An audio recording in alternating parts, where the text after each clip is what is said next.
7장. 기랴리여아림 사람들은 그대로 행했다. 그들이 와서 하나님의 궤를 받아 산 위에 있는 아비나답의 집으로 옮겼다. 거기서 아비나답의 아들 엘리야사를 구별하여 세우고 하나님의 궤를 책임지게 했다. 궤가 기랴리여아림에 정착하고 20년이라는 긴 세월이 흘렀다. 온 이스라엘에 하나님을 경외하는 마음이 널리 퍼져나갔다. 그 후에 사무엘이 이스라엘 백성에게 말했다. 여러분이 진심으로 하나님께 돌아오려거든 집을 깨끗이 정리하십시오. 이방신들과 다산의 여신들을 없애고 하나님께 기초를 단단히 두고 오직 그분만 섬기십시오. 그러면 그분께서 여러분을 블레셋의 압제에서 구원하실 것입니다. 그들은 그대로 행했다. 바알과 아스타롯 신상을 없애고 오직 하나님만 바라보며 그분만을 섬겼다. 그 후에 사무엘이 말했다. 모든 사람을 미스바로 모이게 하십시오. 내가 여러분을 위해 기도하겠습니다. 그래서 모든 사람이 미스바에 모였다. 그들은 정결하게 하는 의식으로 우물에서 물을 길어다가 하나님 앞에 부어드렸다.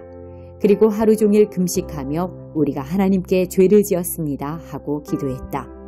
이렇게 사무엘은 그곳 미스바에서 거룩한 전쟁에 대비해 이스라엘 백성을 준비시켰다. 이스라엘이 미스바에 모였다는 소식이 블레셋 사람에게 전해지자 블레셋 지도자들이 그들을 치려고 나왔다. 이스라엘은 그 소식을 듣고 두려워했다.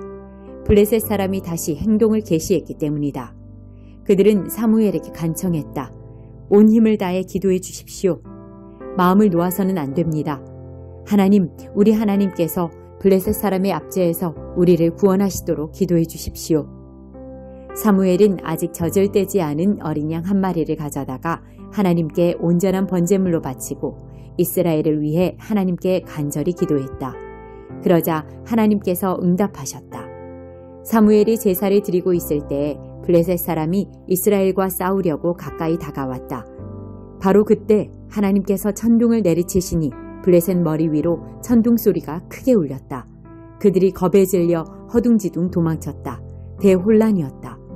이스라엘은 미스바에서 쏟아져 나와 블레셋 사람을 추격하여 뱃갈 너머에 있는 지점에 이를 때까지 그들을 닥치는 대로 죽였다. 사무엘은 돌 하나를 가져다가 미스바와 센 사이에 곧게 세웠다. 그는 하나님께서 이곳에서 우리를 도우셨다는 표시다 라고 하면서 그 돌의 이름을 에베네셀, 도움의 돌이라고 했다. 호되게 당한 블레셋 사람이 다시는 경계를 넘어오지 않았다. 사무엘이 살아있는 동안에 하나님께서 블레셋을 엄히 다루셨다. 이스라엘은 전에 블레셋 사람이 빼앗아간 성읍, 곧 에그론에서 가드까지의 모든 성읍을 되찾았다. 그 주변 지역들도 블레셋의 지배에서 해방시켰다. 이스라엘과 아모리 사람 사이에도 평화가 임했다. 사무엘은 살아있는 동안 이스라엘의 든든한 지도력을 발휘했다. 그는 해마다 베델에서 길갈과 미스바로 순회하며 이스라엘을 돌아보았다. 그러나 항상 자기 거처인 라마로 돌아와 그곳에서 이스라엘을 다스렸다. 그는 거기서 하나님께 제단을 쌓았다. 8장. 사무엘이 나이가 많이 들자 자기 아들들을 이스라엘의 사사로 세웠다. 맏아들의 이름은 요엘이고 둘째의 이름은 아비야였다. 그들은 직무를 맡아 브엘세바에서 일했다. 그러나 사무엘의 아들들은 그와 같지 않았다. 자기 욕심을 채우려고 뇌물을 받았고 재판에서 부정을 일삼았다. 그들에게 진절머리가 난 이스라엘의 모든 장로가 라마로 가서 사무엘에게 따졌다. 그들은 이런 주장을 내세웠다. 보십시오. 당신은 이제 늙었고 당신의 아들들은 당신을 따르지 않고 있습니다. 우리가 원하는 바는 이것입니다. 다른 모든 나라처럼 우리에게도 우리를 다스릴 왕을 세워주십시오. 사무엘은 우리를 다스릴 왕을 주십시오 라는 그들의 요구를 듣고 마음이 상했다. 얼마나 괘씸한 생각인가. 사무엘은 하나님께 기도를 했다. 하나님께서 사무엘에게 대답하셨다. 그들이 요구하는 것을 들어주어라. 그들은 지금 너를 버린 것이 아니라 그들의 왕인 나를 버렸다. 내가 그들을 이집트에서 이끌어낸 날부터 오늘까지 그들은 늘 이런 식으로 행동하며 나를 버리고 다른 신들을 쫓았다. 이제 내게도 똑같이 하는 것이니 그들 뜻대로 하게 두어라. 다만 그들이 당하게 될 일들을 경고해 주어라. 왕이 다스리는 방식과 그들이 왕에게 당하게 될 일들을 말해 주어라. 그래서 사무엘은 그들에게 말했다. 왕을 달라고 요청하는 백성에게 하나님의 경고를 전했다. 여러분이 말하는 왕이 다스리는 방식은 이렇습니다.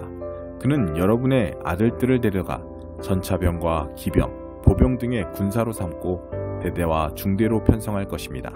어떤 이들에게는 왕의 농장에서 강제 노역을 시켜 밭을 갈고 추수하게 하고, 어떤 이들에게는 전쟁 무기나 왕의 호사스러운 전차를 만들게 할 것입니다.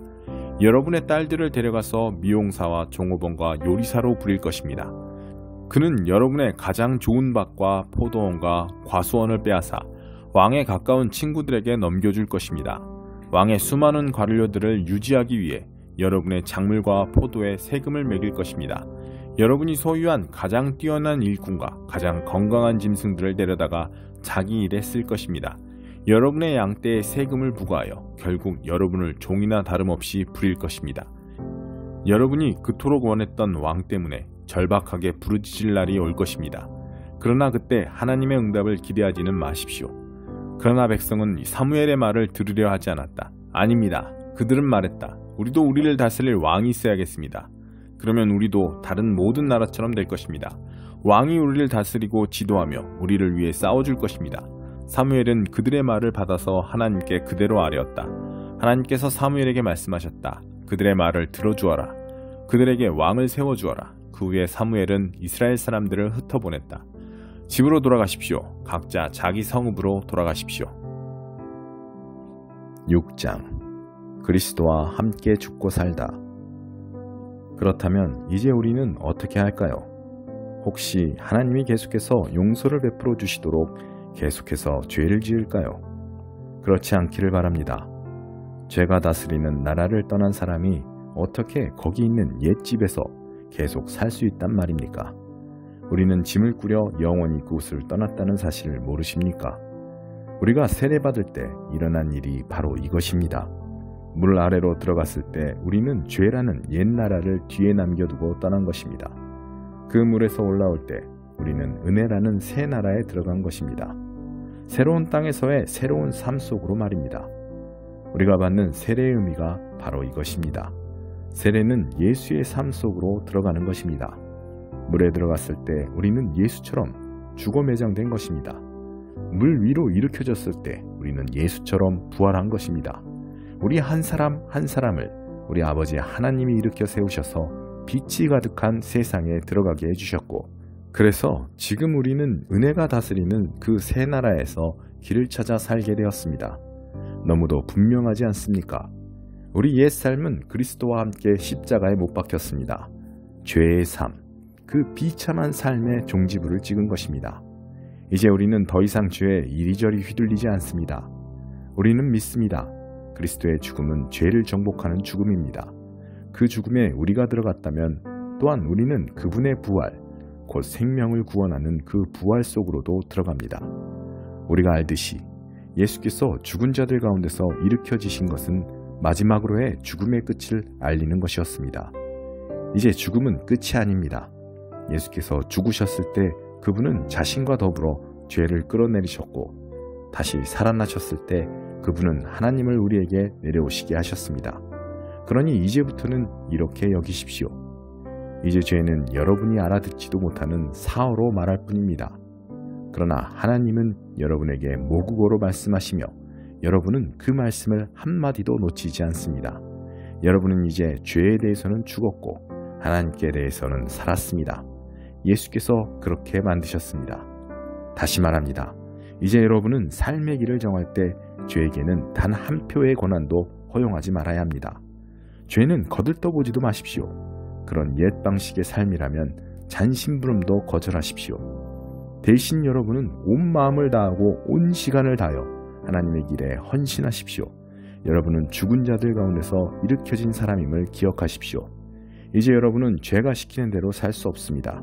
여러분은 더 이상 그 옛 폭군의 지배 아래 있지 않기 때문입니다. 이제 여러분은 하나님의 자유 가운데 살고 있습니다. 참된 자유. 그런데 그 옛 폭군에게서 벗어났다고 해서 우리가 옛날처럼 마음대로 살아도 좋다는 뜻입니까? 하나님의 자유 가운데 자유롭게 되었다고 해서 이제 무엇이든 내키는 대로 해도 좋다는 것입니까? 그렇지 않습니다. 여러분은 경험을 통해 알 것입니다. 자유로운 행위라지만 실은 자유를 파괴하는 행위들이 있다는 것을 말입니다. 가령 여러분 자신을 죄에 바쳐보십시오. 그러면 그것으로 여러분의 자유의 행위는 끝이 납니다. 그러나 여러분 자신을 하나님의 길에 바쳐보십시오. 그러면 그 자유는 결코 그치는 법이 없습니다. 여러분은 평생을 죄가 시키는 대로 살아왔습니다. 그러나 감사하게도 이제 여러분은 새로운 주인의 말을 듣기 시작했으며 그분의 명령은 여러분을 그분의 자유 가운데 가슴 펴고 사는 자유인으로 만들어줍니다.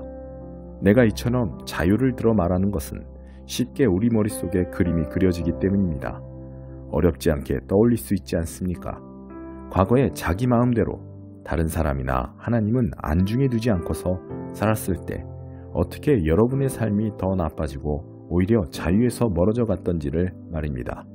그러나 이제 하나님의 자유 가운데 사는 여러분의 삶, 거룩함으로 치유받고 드넓어진 여러분의 삶은 얼마나 다릅니까? 과거에 하나님을 무시하며 제멋대로 살았을 때 여러분은 무엇이 바른 생각인지 무엇이 바른 행동인지는 전혀 신경 쓰지 않고 살았습니다.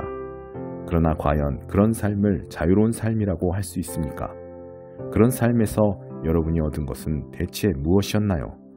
이제 와서 볼 때 자랑스럽게 여길 만한 것은 하나도 없지 않습니까? 그런 삶이 여러분을 마침내 데려간 곳은 어디였나요? 막다른 길뿐이었습니다.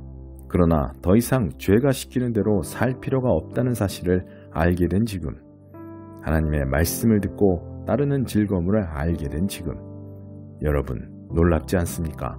여러분은 지금 온전한 삶, 치유된 삶, 통합된 삶을 누리고 있습니다. 또한 이 삶은 갈수록 더 풍성해집니다. 죄를 위해 평생 애써 일해보십시오. 결국 여러분이 받게 될 연금은 죽음이 전부입니다. 그러나 하나님의 선물은 우리 주 예수께서 전해주시는 참된 삶, 영원한 삶입니다. 45장 하나님께서 바룩에게 구원을 약속하시다. 요야김 4년 어느 날에 바룩이 예레미야의 말을 받아 적고 있을 때 예언자 예레미야가 그에게 말했다. 바룩, 하나님, 이스라엘의 하나님께서 그대에게 하시는 말씀이요. 그대는 이 무슨 고생인가? 하나님께서 나를 첩첩산중으로 가게 하시는구나. 끝이 보이지 않는 이 길, 이제 지쳤다 말하지만 하나님께서는 이렇게 말씀하시오. 주위를 둘러보아라. 내가 지었던 것을 내가 허물고 내가 심었던 것을 내가 뽑아버릴 것이다. 어디에서든 세상 전역에서 나는 그렇게 할 것이다. 그러므로 스스로 거창한 계획을 세울 생각은 마라. 상황이 호전되기 전에 악화 일로를 걸을 것이다. 그러나 걱정하지 마라. 이 모든 일 가운데 내가 너를 끝까지 지켜 살아남게 할 것이다. 20편 다윗의 시. 왕이 큰 어려움을 당할 때 하나님께서 왕에게 응답해 주시기를. 야곱의 하나님의 이름이 왕을 안전하게 지키시고 거룩한 산에서 원군을 보내주시며 시온에서 새 보급품을 보내주시기를. 왕의 예물에 감탄하시고 왕의 재물을 기쁘게 받으시기를. 왕이 소망하는 것을 허락하시고 왕의 계획들을 이루어 주시기를. 왕이 승리할 때 우리 지붕이 들썩이도록 함성 지르며 깃발 들고 행렬을 이끌리라.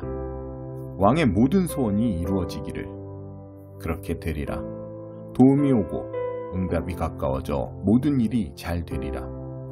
전차를 반짝반짝 윤내는 이들, 군마를 손질하는 저들이 보이는가?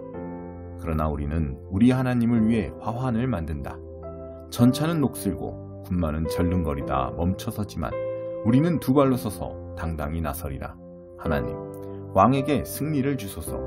우리가 부르짖는 날 응답하여 주소서. 21편 다윗의 시.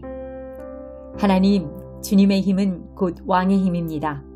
주님의 도움받은 왕이 호산나를 외칩니다. 주께서는 왕이 원하는 것을 들어주시고 물리치지 않으셨습니다. 왕의 품에 한가득 선물을 안기시고 그를 성대하게 맞아주셨습니다. 왕이 원한 행복한 삶을 허락하시고 장수의 복까지 얹어주셨습니다. 왕을 뭉게구름처럼 높여 빛나게 하시고 그에게 오색 찬란한 옷을 입히셨습니다. 주께서 왕에게 복의 복을 더하시고 환한 얼굴빛으로 기쁨을 선사하십니다. 그러니 왕이 하나님을 사랑하고 가장 좋은 분을 떠나지 않을 밖에요. 주께서 한 손에는 원수들, 다른 손에는 미워하는 자들을 움켜쥐시고 용광로 앞에서 광채를 발하시니 저들이 잔뜩 몸을 움츠립니다. 이제 용광로가 저들을 송두리째 삼키고 불이 그들을 산채로 잡아먹습니다. 주님은 저들의 후손을 땅에서 쓸어버리시고 세상을 새롭게 하십니다. 저들이 꾸민 온갖 흉계와 음모는 모조리 불발로 끝났습니다. 주께서 저들을 쫓아내셨으니 저들은 주님의 얼굴을 보지 못할 것입니다. 하나님, 모든 사람이 알아보도록 주님의 능력 떨치소서. 우리는 밖으로 나가 이 기쁜 소식을 노래하겠습니다.